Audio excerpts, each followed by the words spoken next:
It's time for birthday day! You go there. I'll go down here. Yeah. Okay. Okay. Yeah. We're good. We're good. It's time for birthday day, folks. Birthday day. I'm behind the stick. You're behind the stick. Well, actually, I wonder if I can get you on top. Whatever. You're fine. Anyway, so this was actually a bird that Kraka recommended.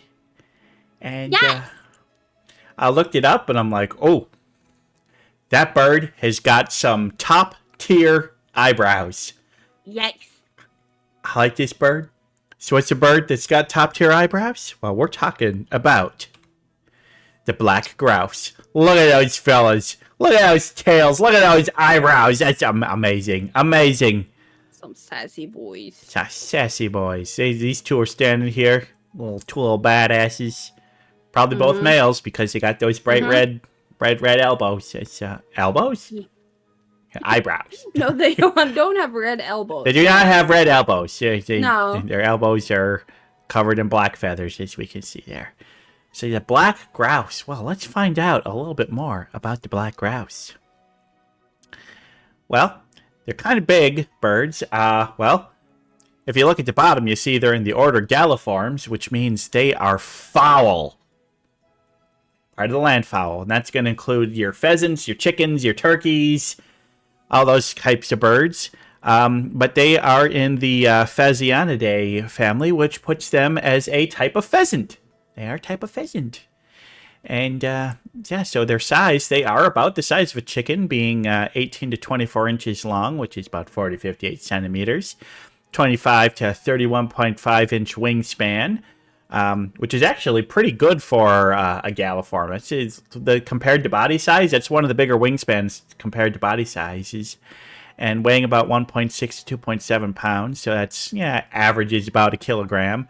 Now those ranges, the males are going to typically be about 20% bigger than the females. And out in the wild, their lifespan, they are predicted to live about 5 years. So there we go. And as you can see, their range is pretty much, well, they're a Eurasian bird. And boy, we're talking to a Swedish person here, and wow, looks like they are certainly covering the Scandinavian peninsula there. And kind of sparse throughout a lot of Europe, but gonna find them in a lot of Russia, northern Kazakhstan, Mongolia, little bits of China there. So yeah, pretty widespread bird. It's not a tjäder, it's an orre. A what? Yeah. A what? Yeah, it's not a tjäder, it's an orre. Oh, it's not a what? It's a what? But yeah. Pretty widespread birds, and yeah, they're all over the place. Pretty big birds. So they end up to, well, it looks like the PowerPoint is not the right size in this. No, it's not. It's actually kind of shrunk down. I didn't even notice that. There we go. Okay, so the females build their nests by basically digging a hole in the ground and then like patting the hole with like your sticks and leaves and mud and stuff like that. So it's like dig a hole and then line it to make it nice and cozy. Makes sense. And they're going to lay 8 to 10 eggs per clutch. That's a lot of babies. That's so many babies. But there's an instance where the females are doing the incubating and raising youngs. It's kind of like the males are just like, hey, baby, you want to mate? And then they kind of do their business, and then they kind of fuck off. They'll kind of hang around the females and the chicks, but they're not going to do any feed. But well, then again, the chicks don't need a lot of feeding. Something that's pretty typical of Galliforms or landfowl is that the chicks kind of don't need to be fed by the adults. They come out as little fluff balls, and they're pecking on the ground, grabbing their own food pretty quickly. So the parents are just kind of there to keep them safe and guide them. It's pretty typical for this type of bird. And another thing typical of this kind of bird is they don't really migrate. An individual may only move up to like 50 to 100 miles in its entire lifespan, and even then it's really just moving around to find places that have better food rather than seasonal migration. And food does matter for them because they are primarily vegetarian, and they gotta go where it's growing, which kind of makes it interesting that these birds are able to survive in the Scandinavian winters. It's I find that kind of fascinating. But They did.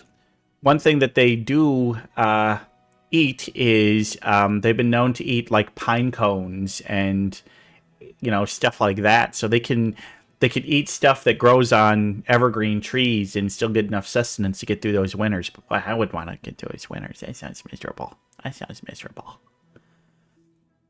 But they are going to be raising their chicks in the summertime. And though the adults are almost all vegetarian, the babies like to eat insects. They grab little grubs and ants and stuff off the ground. They need a little bit more protein when they're growing up. So the babies eat a lot of bugs, but the adults eat very few. And I found that kind of interesting. Do you like to eat bugs when you were a baby? No. Don't? Do you like to eat them now? No. No, you don't like to eat bugs. Okay, that's fair. Alright, well, this is kind of a small video. Make it big. There we go. This is the sounds they make. Look at these little fellers hopping around. As you can see, they're fluffing out. This is, I think that's a female? That must be a female. Yeah, the browns are female. Yeah, brown ones. So look at them. Look at them doing these dances. They're competing. They're fighting. They're fluffing up. They're posturing as they do. God, I just love those big red tufty eyebrows. They're amazing. Yeah. And as you can see, drink some water. They Drink can some fly. water. Oh, we just gotta drink some water.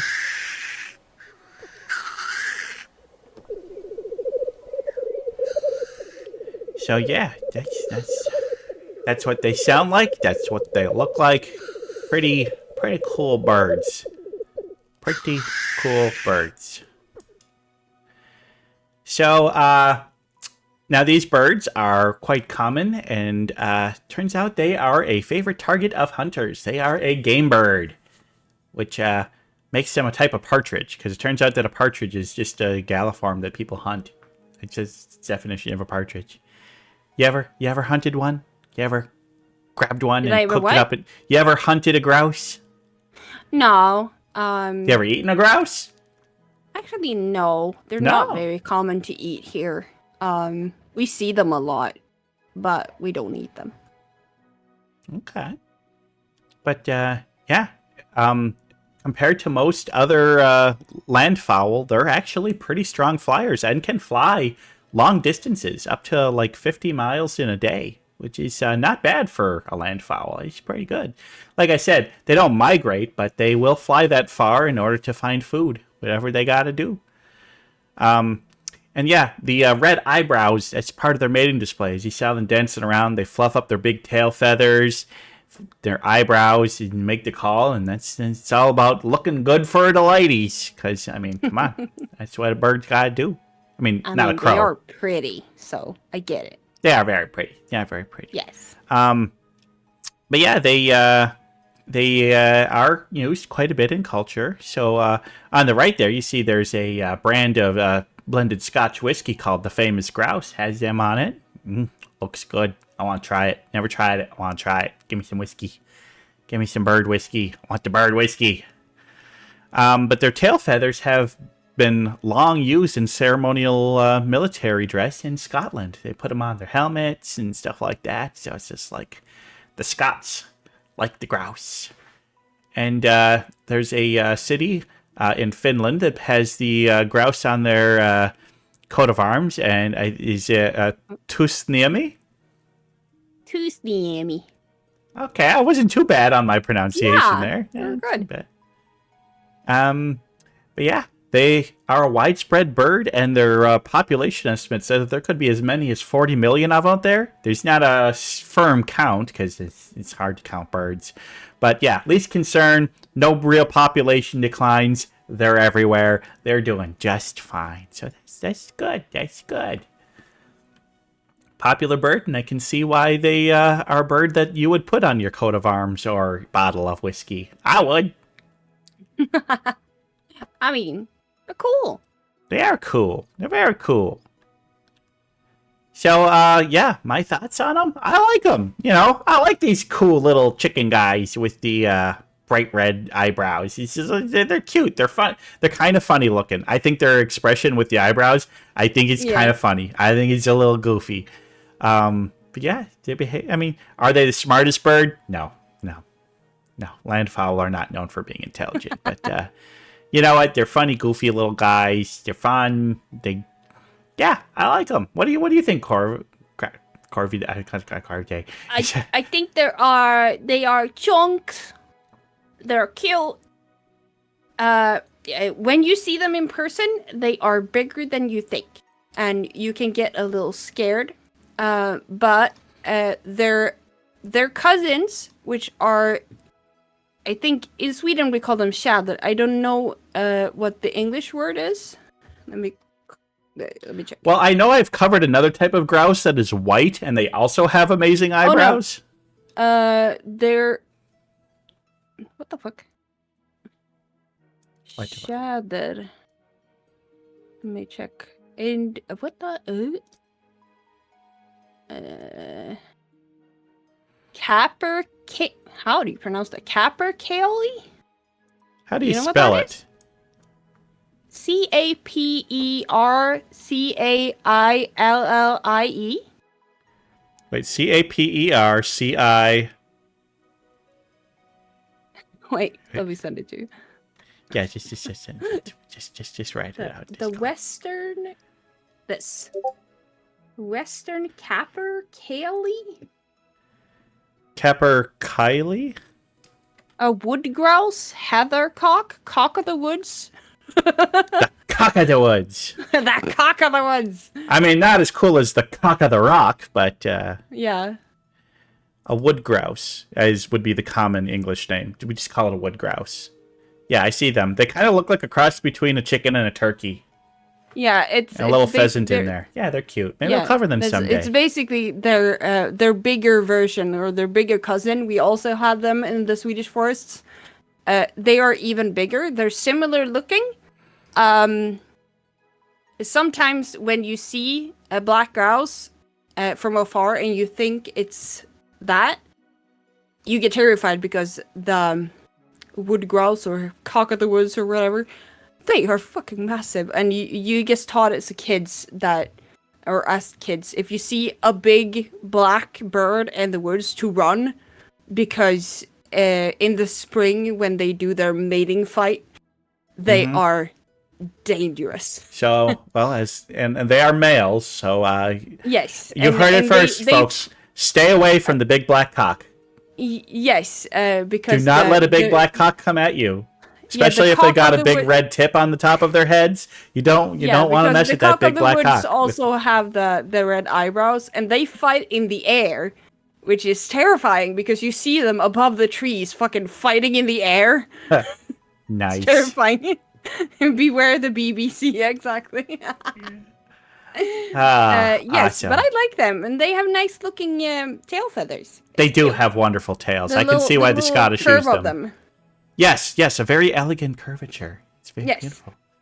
Yep, I understand the Scots. On this one topic, I understand the Scots. So, we're going to call Bird of the Day done.